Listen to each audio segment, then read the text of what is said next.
Kita masuk pada bab yang pertama. Beliau menyatakan di bab yang pertama judulnya Haqqullahi 'alal ibad. Hak Allah atas hamba, atau dengan kata lain kewajiban hamba kepada Allah Subhanahu wa taala. Pertanyaan yang pertama untuk bab ini, limadza khalaqanallah? Ya, sin 1 ini adalah singkatan dari soal. Satu soal yang pertama. Sedangkan jim singkatan dari jawab. Jim 1 berarti jawaban untuk soal yang pertama.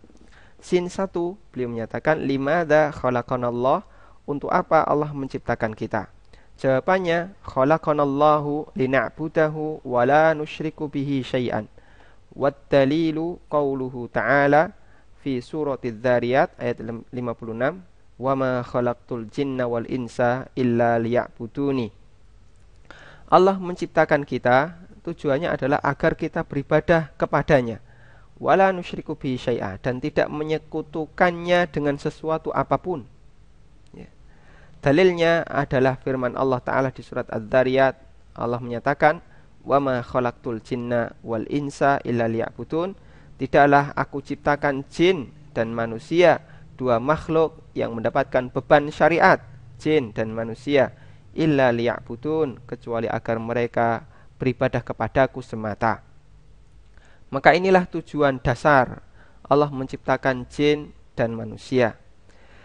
Beliau sampaikan hal ini sebagai bantahan atas pemahaman sebagian orang sufi yang menyatakan bahasanya tujuan Allah menciptakan alam semesta beserta isinya adalah untuk mewujudkan Nur Muhammad. Allah menciptakan Nur Muhammad, maka untuk mewujudkan Nur Muhammad agar dia berbentuk sebagai sesuatu, ya, berwujud sebagai manusia, konsekuensinya adalah Allah harus menciptakan cawisannya, ya, cawisane. Allah harus menciptakan sesuatu yang bisa menjadi casing untuk Nur Muhammad ini.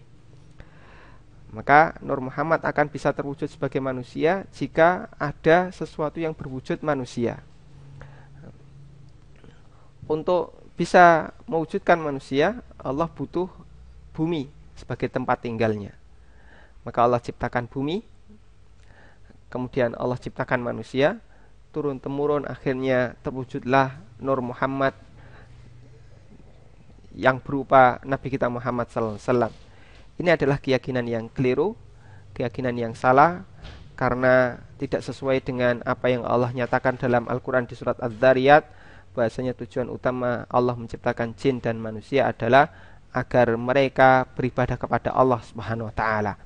Namun justru sebaliknya, Allah Ta'ala mengutus Nabi kita Muhammad SAW, tujuannya adalah agar mengajak manusia, mendakwahkan manusia untuk kembali kepada tauhid, beribadah hanya kepada Allah Subhanahu wa taala, karena sebelumnya mereka telah mengalami penyimpangan dalam masalah tauhid dengan kemudian beribadah kepada para berhala, Lata, Uzza dan yang lainnya.